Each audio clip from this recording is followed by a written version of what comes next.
യേശു മതി, ആ സ്നേഹം മതി, തൻ ക്രൂശു മതി എനിക്ക്. യേശു മതി, തൻ ഹിതം മതി, നിത്യജീവൻ മതി എനിക്ക്. യേശു മതി, ആ സ്നേഹം മതി, തൻ ക്രൂശു മതി എനിക്ക്. യേശു മതി. 7-ാം അധ്യായത്തിൻ്റെ അവസാനത്തെ വാക്യത്തിൽ അവിടെ നമ്മൾ വ്യക്തമായിട്ട് നമ്മൾ പഠിച്ചു, തീത്തോസ് താൻ വന്നപ്പോൾ വലിയ സന്തോഷമായിട്ട്, താൻ ഈ ലേഖനവുമായിട്ട് അവിടെ ചെന്നപ്പോൾ വളരെ ദുഃഖവും ടെൻഷനുമായിട്ടാണ് ചെന്നത്. ഇവരെങ്ങനെ ഇത് കൈക്കൊള്ളും എന്നറിയത്തില്ല എന്നുള്ള ടെൻഷനുമായിട്ട് അവിടെ ചെന്നത്. പക്ഷെങ്കിൽ തീത്തോസ് വന്നപ്പോൾ വലിയ സന്തോഷത്തോടു കൂടിയാണ് വന്നത്. കാരണം അവരാ വചനം കേട്ട് അനുസരിച്ചു. ദൈവജനം വചനം കേട്ട് രൂപാന്തരപ്പെടുമ്പോൾ കർത്താവിന് സന്തോഷം, സ്വർഗത്തിന് സന്തോഷം. അതിനുവേണ്ടി പ്രവർത്തിക്കുന്ന എല്ലാ സുവിശേഷകർക്കും എല്ലാ ദൈവമക്കൾക്കും നമ്മളൊക്കെ ഓരോരുത്തരുടെയും ആത്മീയ ബലത്തിനായിട്ട് പ്രാർത്ഥിക്കുമ്പോൾ അങ്ങനെ ഒരു ബലം ആ കുടുംബത്തിനുണ്ടാകുമ്പോൾ നമുക്കെല്ലാം സന്തോഷമല്ലേ. അപ്പോൾ ചേർന്ന് പ്രവർത്തിക്കുന്ന പൗലോസ് എപ്പോഴും പറയുന്ന പോലെ എൻ്റെ കൂട്ട് പ്രവർത്തകർക്ക് എല്ലാം എന്ത് ചെയ്യുന്നു, സന്തോഷം. തീത്തോസ് ചെന്നപ്പോൾ കൊരിന്ത്യ സഭയാൽ സന്തോഷം പ്രാപിച്ചു. ഐ വാസ് റിഫ്രഷ്ഡ് എന്നാണ് ഇംഗ്ലീഷിൽ എഴുതിയേക്കുന്നത്. ഞാൻ ഓർപ്പിച്ചില്ല, കഴിഞ്ഞ ആഴ്ച ഞാനൊരു ഉദാഹരണം ഓർപ്പിച്ചല്ലോ. നല്ല ചൂടത്ത് പോയി നല്ലൊരു സോഡാ നാരങ്ങയുള്ളോ തണ്ണിമത്തങ്ങ ജ്യൂസൊക്കെ കുടിക്കുന്ന നമ്മൾ എന്തായി തീരും? ഓ, ആ ചൂട് പോയി ഇല്ലേ, നമ്മളങ്ങ് റിഫ്രഷ്ഡായി, ക്ഷീണം പോയി. എന്ന് പറഞ്ഞ പോലെ തന്നെ ഈ കഷ്ടതയുടെ മരുഭൂമി യാത്രയുടെ കഠിന ചൂടും കഠിന കഷ്ടപ്പാടും ശക്തമായ പോരാട്ടത്തിൻ്റെ ഇടയ്ക്ക് കർത്താവ് ഇങ്ങനെയൊക്കെ ഇടയ്ക്ക് ആത്മാവിൽ നമുക്കൊരു റിഫ്രഷ്മെൻറ്റ് തരുന്നതും നമ്മൾ പ്രാർത്ഥിക്കുന്നതും പ്രവർത്തിക്കുന്നതും കർത്താവിന് വേണ്ടി ചെയ്യുന്ന എല്ലാത്തിനും അതിൻ്റെ ഫലം കാണുമ്പോൾ നമ്മൾ എന്തു ചെയ്യും? സന്തോഷം പ്രാപിക്കും. അങ്ങനെ അനേകർക്ക് ഒരു സന്തോഷമായി തീരുവാൻ. അപ്പം കൊരിന്ത്യ സഭയാൽ തീത്തോസ് സന്തോഷം പ്രാപിച്ചു. ആ സന്തോഷം പ്രാപിച്ച തീത്തോസ് പൗലോസിൻ്റെ അടുത്ത് വന്നപ്പോൾ ക്ഷീണിച്ചിരുന്ന പൗലോസ്, ഒറ്റയ്ക്ക് ഇന്ന് പോരാടിയ പൗലോസും എന്തു ചെയ്തു? സന്തോഷം പ്രാപിച്ചു. ഈ കർത്താവിൻ്റെ സന്തോഷമുള്ളവർ ചെല്ലുന്ന ഭവനത്തിൽ അവർക്ക് സന്തോഷം കൊടുക്കും, സംസാരിക്കുന്നവരോട് സന്തോഷം കൊടുക്കും. ഈ കർത്താവിൻ്റെ സന്തോഷം ഇല്ലെങ്കിൽ ആകെപ്പാട്, നാടൻ ഭാഷയെ പറഞ്ഞാൽ പിരി ഇളകിയിരിക്കുന്ന സമയത്ത് നമ്മുടെ അടുത്ത് വരുന്നവരെ എല്ലാം നമ്മൾ തല കടിച്ചു പറിക്കും. നാടൻ പച്ചയ്ക്കാണെങ്കിൽ പറഞ്ഞാൽ ഇല്ലേ, പൊട്ടിത്തെറിക്കും. ആകെപ്പാടെ പ്രശ്നം മാത്രം. കർത്താവിൻ്റെ സന്തോഷം എന്തിയേ നമ്മുടെ ജീവിതത്തിൽ? ഇടയ്ക്കൊക്കെ ഇതുപോലൊന്ന് പൊട്ടിത്തെറിക്കുമ്പോൾ, പിരി ഇളകുമ്പോൾ നമ്മളോട് തന്നെ ചോദിക്കാം, എന്തിയെ, എവിടെ പോയി? എൻ്റെ ജീവിതത്തിലെ കർത്താവിൻ്റെ സന്തോഷം സാത്താൻ എങ്ങനെ കൊണ്ടുപോയി? എവിടെയാണ് ചോർന്ന് പോയത്? നമ്മളെ തന്നെ പരിശോധിക്കുവാനിടയെ തീരട്ടെ. അത് കഴിഞ്ഞിട്ട് 8-ാമത്തെ അധ്യായത്തിൽ അടുത്തൊരു ഗ്രേസ്. ഞാൻ പറഞ്ഞില്ലേ, 7-ാമത്തെ അധ്യായത്തിൽ പണം കൊടുത്തുള്ള സന്തോഷമല്ല. തീത്തോസിന് കൊരിന്ത്യ സഭ പണമല്ല കൊടുത്തത്. തീത്തോസ് തിരിച്ചു കൊണ്ടുവന്നപ്പോൾ പണം കൊടുത്ത് സന്തോഷിപ്പിച്ചതല്ല. അവിടെ ആ ദൈവപ്രവൃത്തി കണ്ട് സന്തോഷിച്ചെങ്കിൽ ഇവിടെ അടുത്തൊരു കൃപയെ പറ്റിയാണ് ഇവിടെ എഴുതിയേക്കുന്നത്. 8-ാമത്തെ അധ്യായം 1-2 വായിച്ചു. നിങ്ങളോട് അറിയിക്കും, എന്ന കഠിന ശോധനയിലായിരുന്നിട്ടും അവിടെ സന്തോഷ സമൃദ്ധിയും മഹാദാരിദ്ര്യവും ധാരാളം ഔദാര്യം കാണിക്കാൻ കാരണമായി. ഇവിടെ എഴുതിയിരിക്കുന്നത് കഷ്ടത എന്ന കഠിന ശോധന ഇല്ലേ. അത്രയും കഠിന ശോധനയായിട്ട് പോലും അതിൻ്റെ അകത്ത് ദൈവ മക്കദോനിയ സഭകളുടെ മേൽ എന്ത് പകർന്നു? ഒരു കൃപ പകർന്നു. സന്തോഷ സമൃദ്ധിയിലും അവർ ദൈവത്തിന് വേണ്ടി ചെയ്യേണ്ട കാര്യങ്ങൾ അതെന്തുവാണ് താഴോട്ട് വരുമ്പോൾ നമുക്ക് വായിക്കും. അതിൻ്റെ 2-ാമത്തെ വാക്യത്തിൽ പറയുന്നില്ല, ഒന്ന് ഈ കഷ്ടതയുടെ മധ്യത്തിൽ അവർക്ക് സന്തോഷ സമൃദ്ധി, അബൻഡൻസ് ഓഫ് ജോയ്. എങ്ങനെയാണ് സന്തോഷ സമൃദ്ധി കിട്ടിയത്? അവരവരുടെ ദാരിദ്ര്യത്തിലും, എൻ്റെ പോവർട്ടി അല്ലെങ്കിൽ ദാരിദ്ര്യം എന്ന് തിരുവചനം എഴുതണമെങ്കിൽ എന്തുവാണ്? വളരെ കഷ്ടതയിൽ കൂടെ, വളരെ സാമ്പത്തിക ഞെരുക്കത്തിൽ കൂടെ, വളരെ പ്രശ്നങ്ങൾ കൂടെ, അവരുടെ നിലനിൽപ്പ് തന്നെ പ്രശ്നത്തിൽ, അതുപോലത്തെ അവസ്ഥയെക്കൂടെ കടന്നു പോകുമ്പോഴും അവരെന്ത് ചെയ്തു? ധാരാളം അവതാരം കാണിച്ചു എന്ന് നമ്മൾ കാര്യം. ദൈവത്തിൻ്റെ പരിശുദ്ധാത്മാവ് ആ കാര്യം വളരെ സന്തോഷത്തോടുകൂടിയും സഭകൾക്ക് എഴുതുന്ന ലേഖനത്തിൽ ഒരു നല്ല മാതൃകയോടുകൂടിയും ഇവിടെ എഴുതിയിരിക്കുന്നത് നമുക്കറിയാം. കഴിഞ്ഞ നാളുകൾ ചരിത്രം പരിശോധിച്ച് നോക്കിയാൽ എല്ലാം നമുക്ക് മനസ്സിലാവും. ഈ ഒത്തിരി ഉള്ളവരല്ല കർത്താവിന് വേണ്ടി ഒത്തിരി ചെയ്തിട്ടുള്ളവർ, വളരെ ബുദ്ധിമുട്ടിൽ കൂടി കടന്നു പോകുന്നവരാണ്. അന്നത്തെ ദിവസം അല്ലെങ്കിൽ വളരെ ബുദ്ധിമുട്ടിൽ കൂടി കടന്നു പോകുന്നവരാണ് കർത്താവിന് വേണ്ടി ഒരു മടിയും കൂടാതെ ചെയ്തിട്ടുള്ളവർ. ഈ ഒത്തിരി ഉണ്ടാകുമ്പോൾ നമുക്ക് തന്നെ എന്തുണ്ടാകും? അതിനോടൊരു സ്നേഹവും, അയ്യോ അത് ചോർന്നു പോകുന്നു, അതിനി പോകാതിരിക്കാൻ വേണ്ടി ഇങ്ങനെ സൂക്ഷിച്ചു വെച്ചുകൊണ്ടിരിക്കുന്ന ഒരു പ്രത്യേക ഒരു മനസ്സിൻ്റെ അവസ്ഥ അത് ജാതികൾക്ക് ഉണ്ടാകാറുണ്ട്. അതൊരു ജഡത്തിൻ്റെ അവസ്ഥയാണ്. പക്ഷേ ഇവിടെ മക്കദോനിയ സഭയെപ്പറ്റി വളരെ കൊരിന്ത്യ സഭയെപ്പറ്റി പറയുന്നതിനേക്കാൾ കൊരിന്ത്യ സഭയോട് പറയുമ്പോൾ ഇനി ഓരോ കാര്യത്തിലാണ് മാറ്റം ഉണ്ടാകേണ്ടത്. അവരുടെ പാപത്തിന് മാറ്റമുണ്ടായി, അവരുടെ ഓരോ വിഷയത്തിനും മാറ്റമുണ്ടായി. 2 കൊരിന്ത്യർ കുറച്ചുകൂടെ അഡ്വാൻസ്ഡാണ്. എല്ലാ ഏരിയകളും മാറ്റം ഉണ്ടാകണം. അല്ലെങ്കിൽ മാറ്റം വരാത്ത ഏരിയയിൽ സാത്താൻ കയറി എന്ത് പിടിക്കും? എന്തെങ്കിലും ഈ ഹുക്കോം നമുക്കറിയാമല്ലോ, കൊക്കപ്പുഴു ഇല്ലേ, അത് കയറി അള്ളിപ്പറിച്ച കുടലങ്ങിരിക്കും. എന്ത് കഴിച്ചാലും എന്ത് ചെയ്യത്തില്ല, പോകത്തില്ല. നിങ്ങൾ പൊള്ളുന്നത് കഴിച്ചോ, അരിഷ്ടം കുടിച്ചോ, എന്ത് കുടിച്ചോ, അതാ കൊക്കപ്പുഴു അവിടെ കയറി അള്ളിപ്പറിച്ചിരിക്കുന്ന പോലാണ് സാത്താൻ അവകാശം പറയാൻ എന്തെങ്കിലും നമ്മുടെ ജീവിതത്തിൽ ഏതെങ്കിലും ഏരിയയിൽ അതിന് ഭൗമികമായിക്കോട്ടെ, ശാരീരികമായിക്കോട്ടെ, മാനസികമായിക്കോട്ടെ, കൊടുക്കൽ വാങ്ങലായിക്കോട്ടെ, നമ്മുടെ വർത്തമാനമായിക്കോട്ടെ, നമ്മുടെ ചിന്തയായിക്കോട്ടെ, വേറൊരാളെ പറ്റി നമ്മുടെ വിലയിരുത്തലായിക്കോട്ടെ, നമ്മുടെ സ്വാർത്ഥതയായിക്കോട്ടെ, ഒരു ജഡിക സ്വഭാവം കിട്ടിക്കഴിഞ്ഞാൽ അതേ കയറിയാൽ പിന്നെ പാസ്റ്റർമാർ ശാസിച്ചാലും പോകത്തില്ല, സഭ മുഴുവനും ശ്രദ്ധയോടുകൂടി പ്രാർത്ഥിച്ചാലും പോകത്തില്ല. അതിൻ്റെ കാരണം എന്നാ, മൂലകാരണം എന്നാന്ന് വെച്ചാൽ അത് ജീവിതത്തിൽ നിന്ന് മാറ്റാതെ ആ വ്യക്തി തന്നെ തീരുമാനമെടുത്ത് ക്രമീകരണം പ്രാപിക്കാതെ ആ വിഷയത്തിൽ ഒരു സ്തോത്രം വിടുതൽ കിട്ടത്തില്ല എന്നുള്ളൊരു വചന സത്യമാണല്ലോ. അതുകൊണ്ട് കൊരിന്ത്യ സഭയുടെ 1 കൊരിന്ത്യരും 2 കൊരിന്ത്യരും പഠിച്ചപ്പോൾ കൊരിന്ത്യ സഭ തന്നെ പഴയ പോലെ ഒരു കൃപാവരത്തിനും കുറവില്ലാത്ത നല്ലൊരു ആത്മീയ സഭയാണ്. എന്തുവാ ഇടയ്ക്ക് പറ്റിയത്? ഓരോ വിഷയത്തിൽ കോംപ്രമൈസായി ജഡിക സ്വഭാവങ്ങളായി അവരുടെ ജീവിതത്തിൽ വന്ന മാറ്റമാണ് നമ്മൾ ഈ കണ്ടത്. കൊടുക്കുന്ന ആ കാര്യത്തെപ്പറ്റി കർത്താവ് പറഞ്ഞിരിക്കുന്ന ഉപമ നമുക്കറിയാം. മർക്കോസിൻ്റെ സുവിശേഷം ആ ഒരു വിധവയെപ്പറ്റി പറഞ്ഞിരിക്കുന്ന ഭാഗം അറിയാം. എല്ലാം വായിക്കേണ്ട, ഒറ്റ വാക്യം മാത്രം ഒന്ന് വായിച്ചാൽ. മർക്കോസിൻ്റെ സുവിശേഷം 12-ാം അധ്യായം അതിൻ്റെ 44 വായിച്ചു. മാർക്ക് 12:44. എല്ലാവരും തങ്ങളുടെ സമൃദ്ധിയിൽ നിന്ന് ഇട്ടു, ഇവളോ തന്റെ ഇല്ലായ്മയിൽ നിന്ന് തനിക്കുള്ളതൊക്കെയും തന്റെ ഉപജീവനം മുഴുവനും ഇട്ടു എന്ന് അവരോട് പറഞ്ഞു. ഇവിടെ കർത്താവ് ആരെ പറ്റിയും പറഞ്ഞില്ല. അവിടെ 100 കണക്കിന് ആൾക്കാർ, ചിലപ്പം വന്ന് 1000 ആൾക്കാർ യെരൂശലേം ദേവാലയത്തിൽ വന്ന് കാണും. കർത്താവ് ഓരോരുത്തരെ നോക്കുമായിരുന്നു. മാറി നിന്ന് കർത്താവ് എന്നിട്ട് ഈ വിധയെപ്പറ്റി ശിഷ്യന്മാരോടാണ് പറയുന്നത്. ശിഷ്യന്മാരോട് പറയുക, ഇങ്ങനെ ആയിരിക്കണം. ആ സഹോദരി എന്ത് ചെയ്തു? ഇല്ലായ്മയിൽ നിന്നൊന്ന് ഉള്ളത് മുഴുവൻ എന്ത് ചെയ്തു? കൊടുത്തു. അവിടെ എന്തുവാ നമ്മൾ പഠിക്കുന്നത്? കർത്താവിന് വേണ്ടി ചെയ്യുന്നത് ആത്മാവ് പ്രേരിപ്പിക്കുന്ന പോലെ ദൈവസ്നേഹത്തിൽ സ്തോത്രം സമ്പൂർണ്ണ സമർപ്പണമാണ്. അത് പണത്തിൻ്റെ വിഷയത്തിൽ മാത്രമല്ല ദൈവമക്കളെ, നമ്മുടെ ആരോഗ്യമാണെങ്കിലും സമയമാണെങ്കിലും നമ്മുടെ എല്ലാ ഫുൾ മനസ്സാണ്. നമ്മുടെ ഹൃദയം പോലും കർത്താവിന് കൊടുക്കുമ്പോൾ ഒരു ഇച്ചിരിയല്ല കൊടുക്കേണ്ടത്. ബാക്കി ഒരു ഹൃദയത്തിൻ്റെ അകത്ത് നമ്മുടെ ആഗ്രഹങ്ങളും പദ്ധതികളും എല്ലാം നിറച്ചിട്ട് ഞാൻ ഇന്നാളീ പറഞ്ഞ പോലെ ഒരു പൈച്ചാട്ടായിട്ടൊക്കെ മുറിച്ച് കഴിഞ്ഞാൽ 2% അല്ലെങ്കിൽ 5% അത് കർത്താവിന് ഇരിക്കട്ടെ, റിസർവ് ചെയ്ത് വെച്ചിരിക്കുക. കർത്താവ് അവിടെങ്ങും വന്ന് വസിക്കത്തില്ല. ഈ 5% അകത്ത് വന്ന് അഡ്ജസ്റ്റ് ചെയ്യുന്ന കർത്താവ് അല്ല നമ്മുടെ കർത്താവ്. താൻ സ്വർഗത്തിൽ ഇരുന്ന് കഴിഞ്ഞാൽ തൻ്റെ കാലം എവിടെ വെക്കാം? അത് അക്ഷരികമായിട്ട് വിശ്വസിക്കുന്നു. ദൈവം അത്രയും വലിയവനാണെന്ന് ഞാൻ വചനം അങ്ങനെ പറയുന്നു. ഞാൻ അങ്ങനെ തന്നെ വിശ്വസിക്കുന്നു. അതാണ് എൻ്റെ ദൈവത്തിൻ്റെ മഹത്വം, വലുപ്പം. ആ വലിയ ദൈവത്തെയാണോ നിങ്ങൾ ഈ കണ്ട ലോകത്തിന് വേണ്ടി കൊടുത്ത ഹൃദയത്തിൻ്റെ മധ്യത്തിൽ മുഴുവൻ സ്വാർത്ഥത, എൻ്റെ കാര്യം, എൻ്റെ ഭർത്താവ്, എൻ്റെ ഭാര്യ, എൻ്റെ മക്കൾ, എൻ്റെ ഇത്, ഞങ്ങളുടെ സമൃദ്ധി, ഞങ്ങളുടെ നന്മ, ഞങ്ങളുടെ ഉയർച്ച, ഞങ്ങളുടെ സുഖജീവിതം, വേറെ എന്ത് കാര്യം നടന്നാലും ഞങ്ങളുടെ കാര്യങ്ങളെല്ലാം കറക്റ്റായിട്ട്, ഒരു ഉപദേശി എന്നുള്ള രീതിയിൽ പറയാം, എല്ലാം കറക്റ്റായിട്ട് നടക്കും. നടന്നത് തന്നെ. ദൈവം നിങ്ങളെ കണ്ടിട്ടുണ്ടെങ്കിൽ രൂപാന്തരപ്പെട്ട് കർത്താവ് വിളിച്ച വിളി അനുസരിച്ച് സമർപ്പിക്കാതെ ഒരു കാര്യവും ശരിയായിട്ട് നടക്കത്തില്ല എന്ന് വചന സത്യമാണ്. അത് ഞാനും മനസ്സിലാക്കണം, നിങ്ങളും മനസ്സിലാക്കണം. ഇവിടെ ഈ വിധവയുടെ ആ സമ്പൂർണ്ണ സമർപ്പണം, അവക്കുള്ളത് മുഴുവൻ കൊടുത്തു, അവിടെ ഹൃദയവും കൊടുത്തു. അല്ല, അതെങ്ങനെയാണ് കൊടുത്തത്? സന്തോഷത്തോടുകൂടിയും അവിടെ ഇല്ലായ്മയിൽ.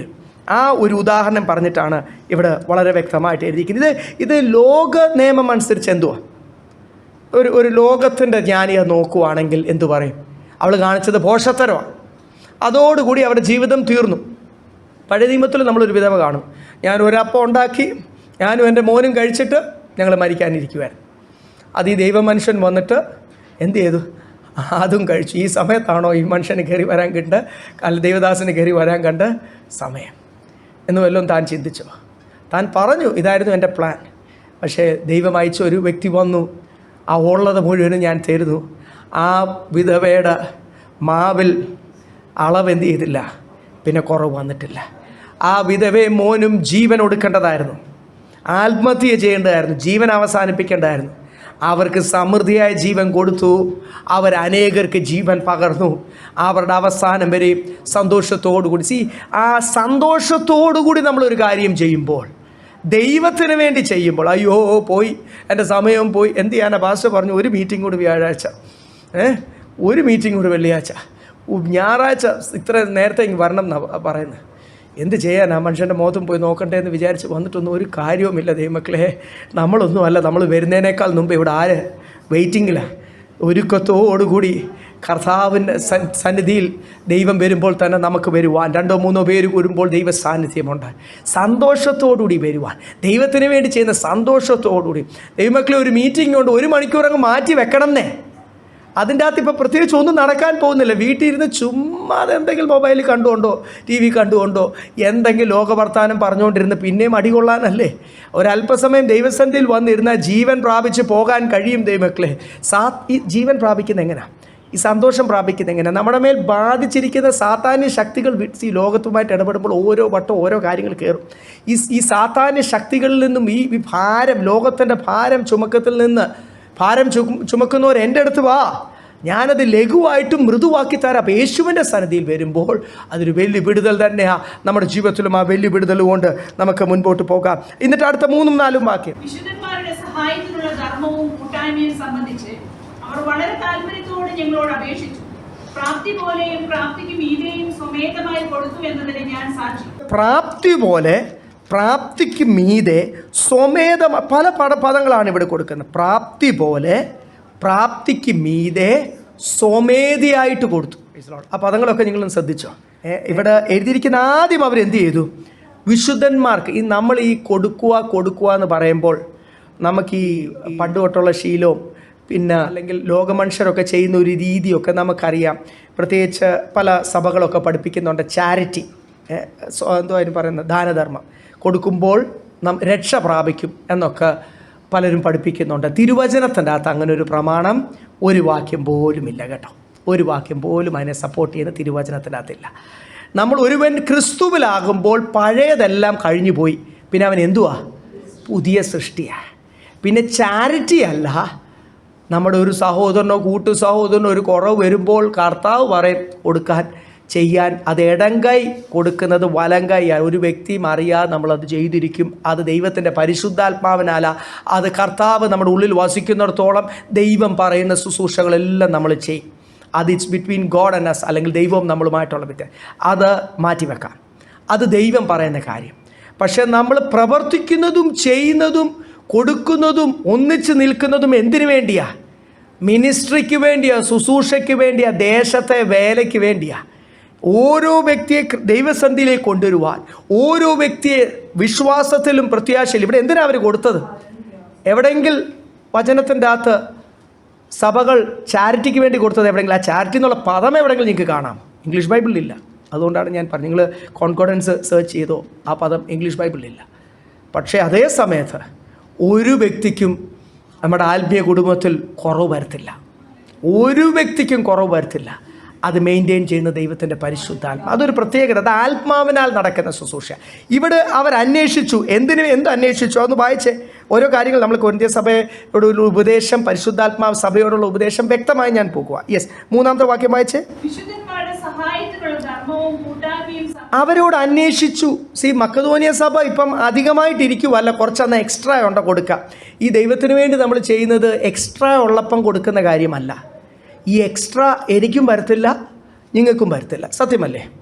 ഇവിടെ ഇരിക്കുന്ന നമ്മളെല്ലാം ഓരോ മാസവും ചിലവുകളെല്ലാം കറക്റ്റായിട്ട് മീറ്റ് ചെയ്ത് നമ്മൾ ഈ എക്സ്ട്രാ വന്നിട്ട് കൊടുക്കാം എന്നൊന്നും ചിന്തിച്ച് കഴിഞ്ഞാൽ സാധാരണ നമ്മുടെ കയ്യിൽ എന്ത് ചെയ്യത്തില്ല, ഒരിക്കലും എക്സ്ട്രാ തരത്തില്ല.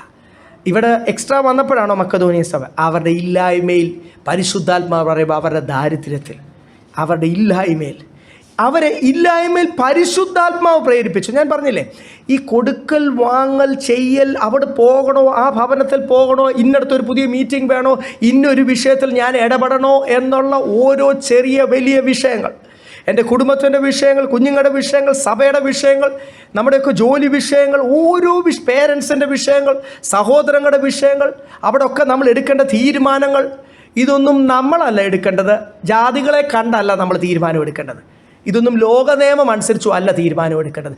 പരിശുദ്ധാത്മാവ് പറയും ഓരോ സമയത്ത്. കാര്യം ഇവരിൽ കൂടെ ഒക്കെ പിശാചിനെ ഇൻഫ്ലുവൻസ് ചെയ്യാം, സഹോദരങ്ങൾ കൂടെ ഇൻഫ്ലുവൻസ് ചെയ്യാം.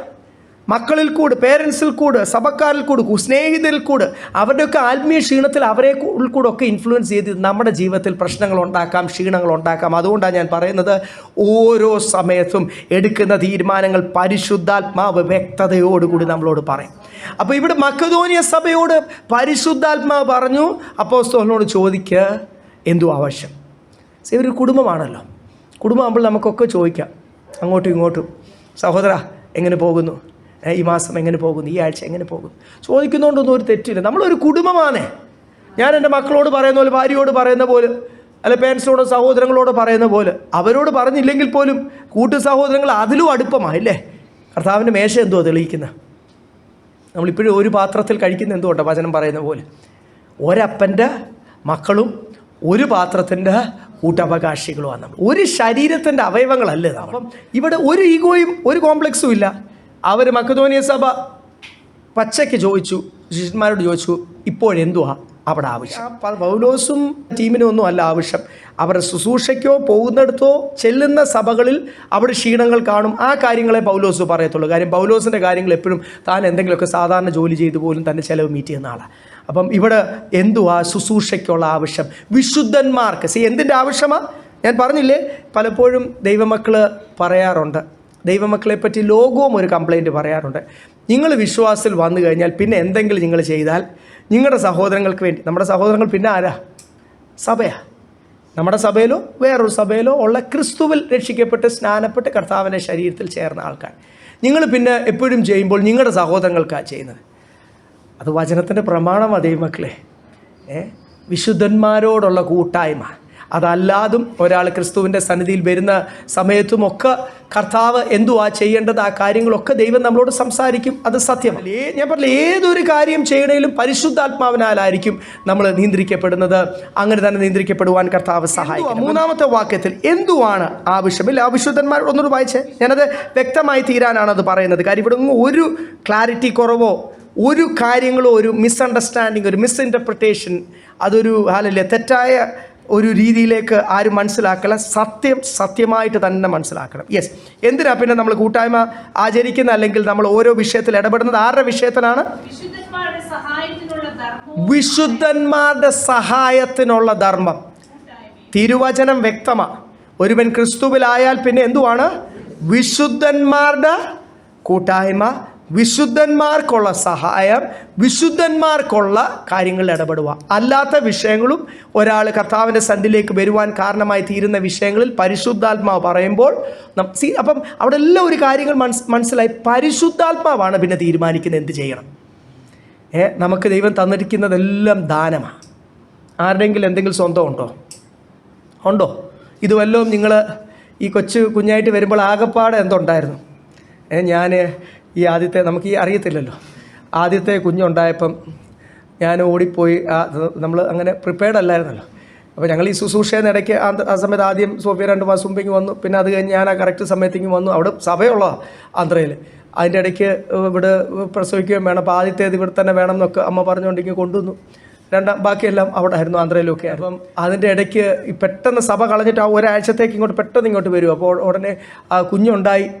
വെളിയിൽ ചെന്ന് ഞാൻ നല്ലൊരു കടയിൽ പോയി ഇച്ചിരി കട്ടിയുള്ള തുണിയൊക്കെ വാങ്ങിച്ചുകൊണ്ട്, നല്ല കളറുള്ള തുണിയൊക്കെ വാങ്ങിച്ചുകൊണ്ട്.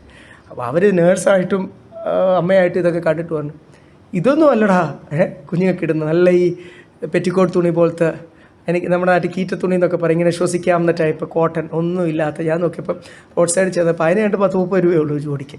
അത് ഇങ്ങനെ അതിങ്ങനെ ശ്വസിക്കും. നമ്മുടെ ഇവിടുത്തെ ട്രോപ്പിക്കൽ അല്ലെങ്കിൽ ചൂടുള്ള സ്ഥലമല്ലേ, അതല്ല ചൂട് സമയത്ത് ഉണ്ടായിക്കഴിഞ്ഞാൽ കുഞ്ഞിന് വേർക്കാൻ പാടില്ലല്ലോ. പിന്നെ കുഞ്ഞിന് നനയായിരിക്കാൻ വേറെ ടവൽ, പിന്നെ തണുപ്പുള്ള സമയത്ത് കുഞ്ഞിനെ പൊഞ്ഞ് കിടത്തുകയൊക്കെ ചെയ്യും.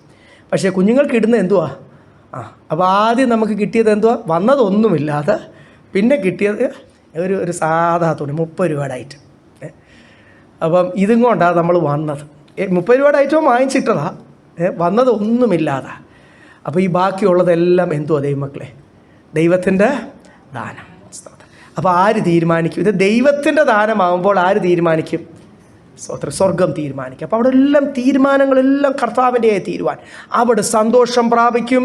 അങ്ങനെ നമ്മൾ ദൈവത്തിൻ്റെ തീരുമാനം നമ്മുടെ ജീവിതത്തിലും, നമ്മളങ്ങനല്ലേ ആദ്യമായിട്ട് പ്രാർത്ഥിക്കാൻ പഠിപ്പിച്ചപ്പോൾ, കർത്താവേ സ്വർഗത്തിൽ നിൻ്റെ ഇഷ്ടം ഭൂമിയിൽ എൻ്റെ ജീവിതത്തിൽ നടക്കട്ടെ. സ്വർഗത്തിൽ അങ്ങയുടെ ഇഷ്ടം ഭൂമിയിലും അത് നടപ്പാകട്ടെ എൻ്റെ ജീവിതത്തിൽ എന്നാണ് നമ്മൾ ഭാഷ. അപ്പോൾ അവർ ചോദിച്ചു എന്തുവാണ്? അപ്പം ഇവർ പറഞ്ഞു വിശുദ്ധന്മാരുടെ കൂട്ടായ്മ, വിശുദ്ധന്മാർക്ക് ആവശ്യമുള്ള കാര്യങ്ങൾ. 4-ാമത്തെ വാക്യം വായിച്ചു. അവരത് എങ്ങനെയാണ് ചെയ്തത്? പ്രാപ്തി പോലെയും പ്രാപ്തിക്ക് മീതെയും സ്വമേധമായി കൊടുത്തു എന്നതിന് ഞാൻ സാക്ഷി. പ്രാപ്തിക്ക് പോലെ കൊടുക്കാനില്ലാഞ്ഞിട്ടും പ്രാപ്തിക്ക് മീതെ സ്വമേധയായി. എസ്രാ പ്രവചന പുസ്തകത്തിൽ എഴുതിയിട്ടുണ്ട്, അവർ ദൈവസന്നിധിയിൽ അർപ്പിച്ചപ്പോൾ സ്വമേധാദാനം.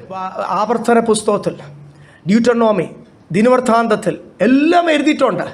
As A free will offering എഴുതിയിരിക്കുന്നത്. അയ്യോ ഇത് അടിക്കും, ദൈവം എന്നെ അടിക്കുമല്ലോ അതുകൊണ്ട് ഞാൻ കൊടുക്കുന്നു. ഒരു കാര്യവുമില്ല, അതിനൊന്നും പ്രതിഫലമില്ല ദൈവമക്കളെ. സ്തോത്രം. ചില സഭകളിൽ ഇങ്ങനെ ചില സഭകളല്ല, ബാക്കിയുള്ള എല്ലാ ഇവിടെ ഒഴികെ ബാക്കി കമ്മിറ്റിയൊക്കെ ഉള്ള എല്ലാ സഭകളും മാസത്തിലൊരിക്കൽ റിപ്പോർട്ട് വായനയുണ്ട്. ഇത് ചില സഭകൾ ആഴ്ചയൊരിക്കൽ റിപ്പോർട്ട് വായനയുണ്ട്. ഒരു വലിയ സഭയുടെ ഒരു സെക്രട്ടറി എന്നോട് പറഞ്ഞു, പക്ഷേ അത് ഈ വാട്സാപ്പ് ഗ്രൂപ്പുള്ള ചർച്ചിൻ്റെ വാട്സാപ്പ് ഗ്രൂപ്പ്, ഞാനിപ്പോൾ അതൊരു എക്സൽ ഷീറ്റ് ആക്കിയിട്ട് ഒരു PDF ആക്കി ഞാനതങ്ങ് ഗ്രൂപ്പിലോട്ടങ്ങ് ഇടുവാണ്. അപ്പോൾ ഗ്രൂപ്പിൽ കാണുമല്ലോ, ഇന്ന സഹോദരൻ 200 രൂപ, ഇന്ന സഹോദരി 500 രൂപ, ഇന്ന കുടുംബം 5000 രൂപ. ഇതെല്ലാം എവിടെ കാണും? ഗ്രൂപ്പിൽ കാണും. അപ്പോൾ ആൾക്കാർ എന്ത് ചെയ്യും? അത് നല്ല ട്രിക്കാണ് പാസ്റ്ററെ, എന്നോട് പറഞ്ഞു തന്ന ഒരാൾ. അപ്പം ആൾക്കാരെല്ലാം കറക്റ്റായിട്ട് കൊടുത്തോളും. കാര്യം ഓരോരുത്തരുടെ വരുമാനത്തിന് ദശാംശമല്ലേ.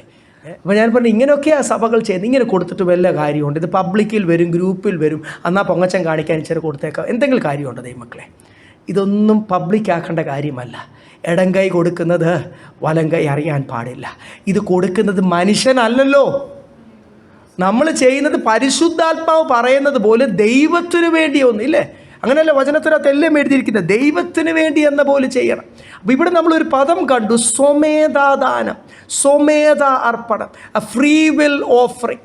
എല്ലായിടത്തും ബൈബിളിൻ്റെ അകത്ത് നിങ്ങൾ എന്തെങ്കിലും കർത്താവിന് വേണ്ടി ചെയ്യുവാണെങ്കിൽ ഫ്രീ വിൽ ഓഫറിങ്. ഞാനിനി ഒന്നുകൂടെ ഓർപ്പിക്കട്ടെ, വിശ്വാസികൾ മാത്രമല്ല, ദൈവദാസനും.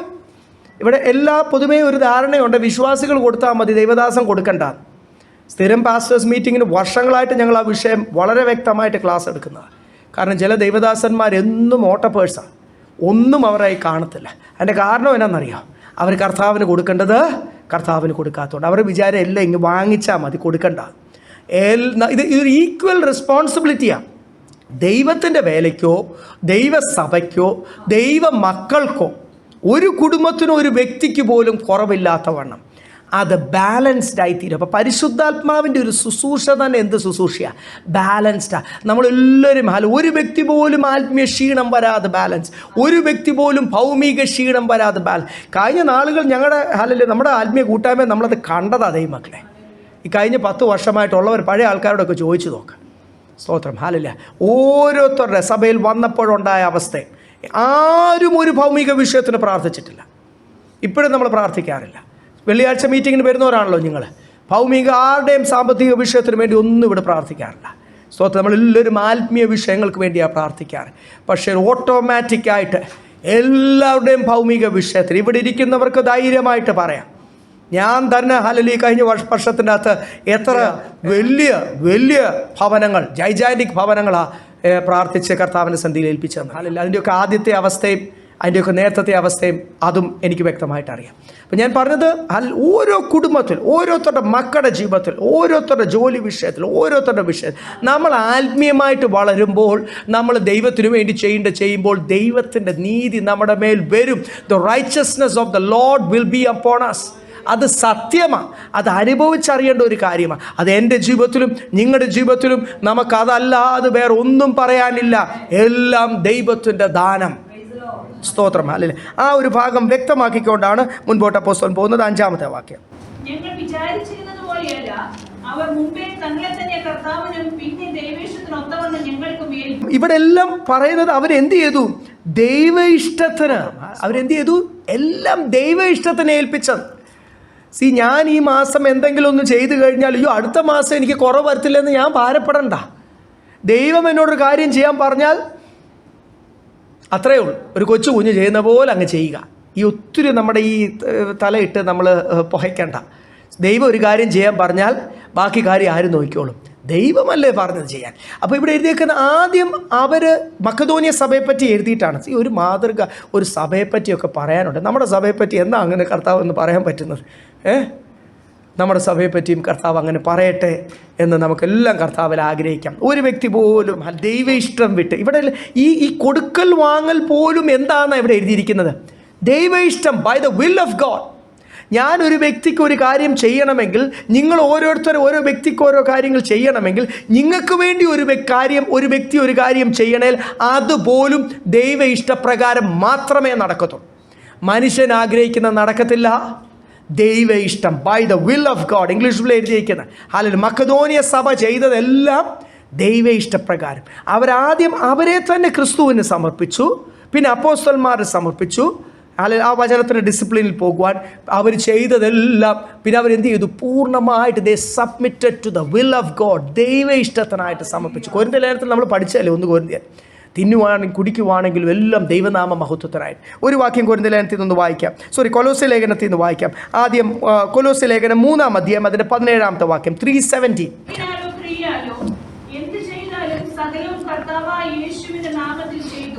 വാക്കിനാലോ ക്രിയയാലോ, ബൈ വേർഡ്, ഞാൻ എന്തെങ്കിലും സംസാരിച്ചാൽ അത് ദൈവ ഇഷ്ടമാണോ എന്ന് ശോധന ചെയ്യണം. ദൈവ ഇഷ്ടമല്ലാത്തത് സംസാരിക്കേണ്ട. ഒത്തിരി സംസാരം വേണ്ട. പൊതുവേ എന്ത് ചെയ്യണം ഈ ദിവസങ്ങൾ? ഒത്തിരി സംസാരം വേണ്ട. നമ്മളെല്ലാം ഈ ബളബളയുടെ ആൾക്കാരാണ്. അത് ഭയങ്കര ലോകത്തിലെ ഒരു സിസ്റ്റമാണല്ലോ. ഈ നമ്മുടെ ഉള്ളിലെ പ്രശ്നങ്ങൾ പോലും മാറുന്നത് ഈ എല്ലാം നമ്മുടെ വിചാരം അങ്ങനെ ഒന്നുമല്ല. ഈ പ്രശ്നങ്ങൾ, ഈ വർത്തമാനം കൂടുതൽ കുഴപ്പമേ ഉണ്ടാക്കത്തുള്ളൂ. ദൈവ ഇഷ്ടത്തിന് എല്ലാ സംസാരവും എന്ത് ചെയ്യണം? By the will of God. Let us be controlled by the will of God. പരിശുദ്ധാത്മാവിനാൽ നിയന്ത്രിക്കപ്പെടുവാൻ. അപ്പോൾ ഇവിടെ എഴുതിയിരിക്കുന്നത് കൊലോസ്യ ലേഖനത്തിൽ 3:17 പറയാം, വാക്കിനാലോ ക്രിയയാലോ. ക്രിയ എന്ന് പറഞ്ഞാൽ മനസ്സിലായല്ലോ, എന്ത് പ്രവൃത്തി ചെയ്താലും, എന്ത് സംസാരിച്ചാലും, എന്ത് പ്രവൃത്തി ചെയ്താലും, എന്ത് സംസാരിച്ചാലും അത് ആർക്ക് മഹത്വമായി തീരട്ടെ?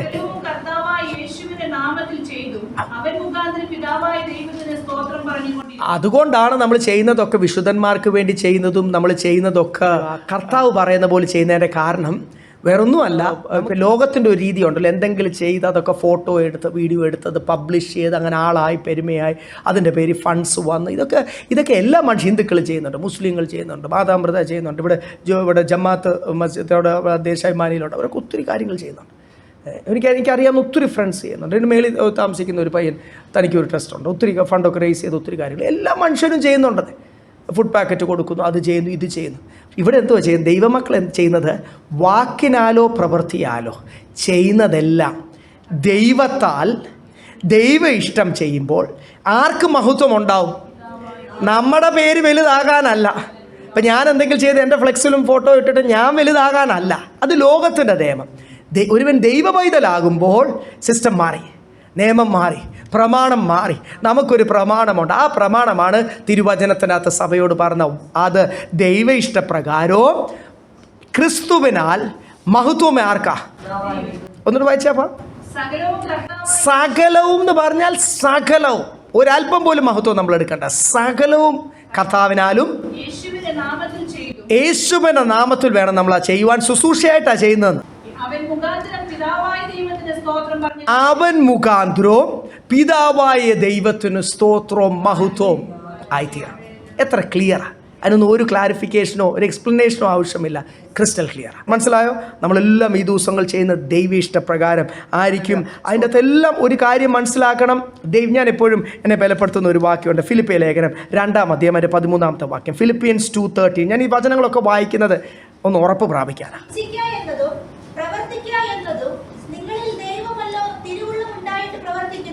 ഇവിടെ വളരെ വ്യക്തമാണ്. ഇംഗ്ലീഷിൽ അത് ഒന്നുകൂടെ, he who Wills and works for his pleasure എന്നാണ് എഴുതിയിരിക്കുന്നത്. ഇച്ഛിക്ക എന്നത് ആരാണ്? ഞാനല്ല. എൻ്റെ പ്ലാൻ നടക്കാൻ പോകുന്നില്ല. ആദ്യം നമ്മൾ ഫ്രസ്ട്രേറ്റഡ് ഒന്നും ആകണ്ട, വിഷമിക്കൊന്നും വേണ്ട. നമ്മൾ ക്രിസ്തുവിന് സന്ധി വന്ന് രക്ഷിക്കപ്പെട്ട ദൈവപൈതലാണ്, അങ്ങനെ പറഞ്ഞാൽ മതി. ഇപ്പോൾ പാസ്റ്റർമാരെന്തോ പറയിപ്പിക്കുന്നത്? ഇപ്പോഴത്തെ പ്രീച്ചേഴ്സൊക്കെ എങ്ങനെയാ? എൻ്റെ പ്ലാൻ നടക്കും, നിങ്ങളൊരു 10 പ്രാവശ്യം പറഞ്ഞേ, ഞാൻ ആഗ്രഹിക്കുന്നത് നടക്കും. ഇങ്ങനെയൊക്കെ പറയുന്ന എത്ര സഭകൾ ഇവിടെ ഈ പട്ടണത്തിലുണ്ടെന്നറിയാം. ആൾക്കാരെ കൊണ്ട് ചുമ്മാ, അത് ആർക്കാണ് ഇഷ്ടമല്ലാത്ത? ഞാൻ വെളിയിലോട്ട് ഇറങ്ങിയോണ്ട് സ്റ്റേഡിയത്തിലോട്ട് തിരിഞ്ഞ് പറഞ്ഞാൽ ആ സ്റ്റേഡിയത്തിന് ചുറ്റും ഇരിക്കുന്ന മുഴുവനും ആൾക്കാർ പറയും നടക്കും. ഇത് മോട്ടിവേഷണൽ സ്പീക്കിംഗ് അല്ലേ? ഇത് ഗോപിനാഥ് മുത്തുക്കാടും അല്ലെങ്കിൽ മറ്റുള്ള മോട്ടിവേഷണൽ സ്പീക്കേഴ്സ് അവരൊക്കെ ചെയ്യുന്ന കാര്യങ്ങളല്ലേ? എത്ര പ്രീച്ചേഴ്സ് ഉണ്ട്. ഇപ്പോൾ കോവിഡ് സമയം ആയപ്പോഴത്തേക്ക് എല്ലാവർക്കും ഒരു മോട്ടിവേഷൻ ആവശ്യമാണെന്ന് അറിഞ്ഞുകൊണ്ട് ഈ പറയുന്നവർക്ക് പോലും മോട്ടിവേറ്റഡ് അല്ല, അവരതിലും വലിയ കള്ളത്തരവും പ്രശ്നത്തിൽ കൂടെ കടന്നു പോകുന്നത് എങ്കിൽ പോലും വർത്താനം പറയാൻ ചിലർക്ക് അറിയാം നല്ലപോലെ, മറ്റുള്ളവരെ മോട്ടിവേറ്റ് ചെയ്യുക. അതൊക്കെ ലോകത്തിൻ്റെ ഒരു ട്രിക്കല്ലേ. ആ ബൂസ്റ്റിംഗ് എത്ര നേരത്തേക്കാണ്? ഒരു 5 സെക്കൻഡ് 30 സെക്കൻഡ് നിൽക്കും, ആ പ്രസംഗം തീരുന്നു വരെ നിൽക്കും. ദൈവം മോട്ടിവേറ്റ് ചെയ്താലോ, ആത്മാവിൽ നമ്മളെ ജീവിപ്പിച്ചാലോ അത് നിലനിൽക്കും ദൈവമക്കളെ. ആ സന്തോഷം സാത്താൻ്റെ ജീവിതത്തിൽ നിന്ന് ഹൃദയത്തിൽ നിന്ന് എടുത്ത് കളയുവാൻ കഴിയത്തില്ല. സ്തോത്രം. അപ്പോൾ ഇവിടെ നമ്മൾ ഫിലിപ്പിയ ലേഖനം 2:13 അതൊക്കെ ഒന്ന് എഴുതി വെച്ചോ. ഇച്ഛിക്കുന്നത് ആരാ? നമ്മുടെ ജീവിതത്തിൽ ഇച്ഛിക്കുന്നതും കർത്താവ്, പ്രവർത്തിക്കുന്നതും കർത്താവ്. He Wills, he works. അല്ലല്ലേ, ആരുടെ തിരുവുള്ളത്തിനാ? ഫോർ ഹിസ് പ്ലഷർ എന്നാണ് ഇംഗ്ലീഷ് ബൈബിൾ എഴുതിയിരിക്കുന്നത്. ദൈവത്തിൻ്റെ സന്തോഷത്തിന് വേണ്ടി. അപ്പം രക്ഷിക്കപ്പെട്ട് സ്നാനപ്പെട്ട് കർത്താവിൻ്റെ ശരീരത്തോട് ചേർന്ന ദൈവമക്കൾ മനസ്സിലാക്കേണ്ട ഒരു കാര്യം, ഇച്ഛിക്കുന്നത് കർത്താവ്, പ്രവർത്തിക്കുന്നതും കർത്താവിന് വേണ്ടി. ആരുടെ സന്തോഷത്തിന് വേണ്ടി? ദൈവത്തിൻ്റെ, ഫോർ ഹിസ് പ്ലഷർ. പിന്നെ നിങ്ങൾ പറയും എല്ലാം ദൈവത്തിൻ്റെതാണ്. ശരീരം കൊണ്ടും മനസ്സുകൊണ്ടും ദൈവത്തെ മഹത്വപ്പെടുത്തണം. ഇവിടെ എഴുതിയിരിക്കുന്ന ഇച്ഛിക്കുന്നതും എല്ലാം ദൈവം. പിന്നെ നമുക്ക് എന്തുണ്ട് എന്ന് നിങ്ങൾക്ക് ചിന്തയുണ്ടെങ്കിൽ നമ്മുടെ ഇഷ്ടം നടക്കത്തില്ല. ദൈവത്തിൻ്റെ ഇഷ്ടം നടക്കുമ്പോൾ ആ സ്വർഗീയ സന്തോഷം നമ്മുടെ ഹൃദയത്തിൽ നിറയും ദൈവമക്കളെ. ആ കർത്താവിൻ്റെ കാര്യങ്ങൾ ചെയ്യുമ്പോൾ നമുക്കുള്ളതെല്ലാം കർത്താവ് ദൂതന്മാരെ അയച്ച് അറേഞ്ച് ചെയ്യും. നമ്മുടെ ഓട്ടത്തിൻ്റെ അധ്വാനത്തിൻ്റെ കൂടുതലുകൊണ്ടാണോ നമ്മളിവിടെ സന്തോഷമായിട്ടിരിക്കുന്നത്? അല്ല. നമ്മുടെ ഓട്ടവും അധ്വാനവും എല്ലാം പരാജയപ്പെട്ട സമയങ്ങളുണ്ട്. ദൈവത്തിൻ്റെ ഇഷ്ടപ്രകാരം നമ്മളെ നടത്തും. എത്ര വ്യക്തമായി ഇവിടെ എഴുതിയിരിക്കുന്നത് ഓർത്തോണം. ഫിലിപ്പിയ ലേഖനം 2:13 ഇച്ഛിക്കുന്നത് ദൈവം, പ്രവർത്തിക്കുന്നതും ദൈവം. ആരുടെ തിരു ഇഷ്ടത്തിന് വേണ്ടി? അല്ല, പല ട്രാൻസ്ലേഷൻ പല ഭാഷയിൽ വായിച്ചോ, അപ്പോൾ ഞങ്ങൾക്ക് മനസ്സിലാവും. ഇവിടും ആ പദമാണ് ഉപയോഗിക്കുന്നത്. മക്കദോനിയ സഭയും ദൈവ ഇഷ്ടപ്രകാരം അവരെ തന്നെ സമർപ്പിച്ചു. ദൈവ ഇഷ്ടപ്രകാരം അവർ ഈ ശുശ്രൂഷ ചെയ്തു. 6-7 വായിച്ചു. അങ്ങനെ തീത്തോസ് ആരംഭിച്ചതുപോലെ നിങ്ങളുടെ ഇടയിൽ ഈ ധർമ്മശേഖരം നിവർത്തിക്കണം എന്ന് ഞങ്ങൾ അവരോട് അപേക്ഷിച്ചു. ഇവിടെ പറഞ്ഞിരിക്കുന്ന ഈ കാര്യം ഒരു ധർമ്മശേഖരം തന്നെയാണ്. അത് വിശുദ്ധന്മാരുടെ ആവശ്യത്തിന് വേണ്ടിയാണ്, പൗലോസിൻ്റെ ആവശ്യത്തിന് വേണ്ടിയല്ല. വിശുദ്ധന്മാരുടെ പല സ്ഥലങ്ങളുള്ള ആവശ്യത്തിന് വേണ്ടി പൗലോസ് ആ കാര്യങ്ങൾ പരിശുദ്ധാത്മ പ്രേരണയാൽ മക്കദോനിയ സഭ അവരുടെ ഇല്ലായ്മയിൽ അപ്പോസ്തലനോട് ചോദിച്ചു. അപ്പോസ്തലൻ ആ അതേ സഹോദര സ്നേഹത്തിലും ആത്മാവിലും അത് ദൈവത്താൽ സംഭവിച്ചതാണെന്ന് മനസ്സിലാക്കിക്കൊണ്ട് ആവശ്യങ്ങൾ, വിശുദ്ധന്മാരുടെ ആവശ്യങ്ങൾ പറഞ്ഞു. ഇവിടെ വിശ്വാസം, വചനം, പരിജ്ഞാനം, പൂർണ്ണ ജാഗ്രത, ഞങ്ങളോടുള്ള സ്നേഹം, ഇങ്ങനെ എല്ലാറ്റിലും നിങ്ങൾ മുന്തിയിരിക്കുന്നത് പോലെ ഈ ധർമ്മകാര്യത്തിൽ മുന്തി വരും. നിങ്ങൾ എല്ലാത്തിലും മുന്തിയിരിക്കുന്ന പോലെ. മുന്തിയിരിക്കുക എന്ന് വെച്ചാൽ മുൻപന്മാരായിട്ട് നിൽക്കുക, നല്ല നിറവിൽ നിൽക്കുക. ഏതൊക്കെ വിഷയത്തിലാണ്? അതൊന്ന് വായിച്ചേ. വിശ്വാസത്തിൽ. അവരുടെ ബാക്കിയുള്ള ഏരിയ എല്ലാം കറക്റ്റാ. ഫിനാൻഷ്യൽ ഏരിയ കറക്റ്റ് അല്ലെങ്കിൽ അതേ കയറി സാത്താൻ കയറി പിടിക്കും. അതല്ല ഈ വചനത്തിൽ നിന്ന് വ്യക്തം. മക്കദോനിയ സഭയെപ്പറ്റി പറയുക, കൊരിന്തിയ സഭയോടും പറയുക. അവരും ഒരു കൃപാവരത്തിനും കുറവില്ലാത്ത സഭ പോരാ.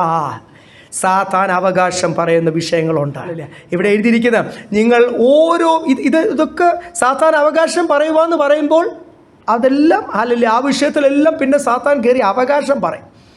ഇവിടെ വളരെ വ്യക്തമാണ് എന്തൊക്കെയാണ് അവർ മുന്തിയിരിക്കുന്നത്. പരിശുദ്ധാത്മാവ് സാക്ഷ്യം പറയുന്നവരെ പറ്റി.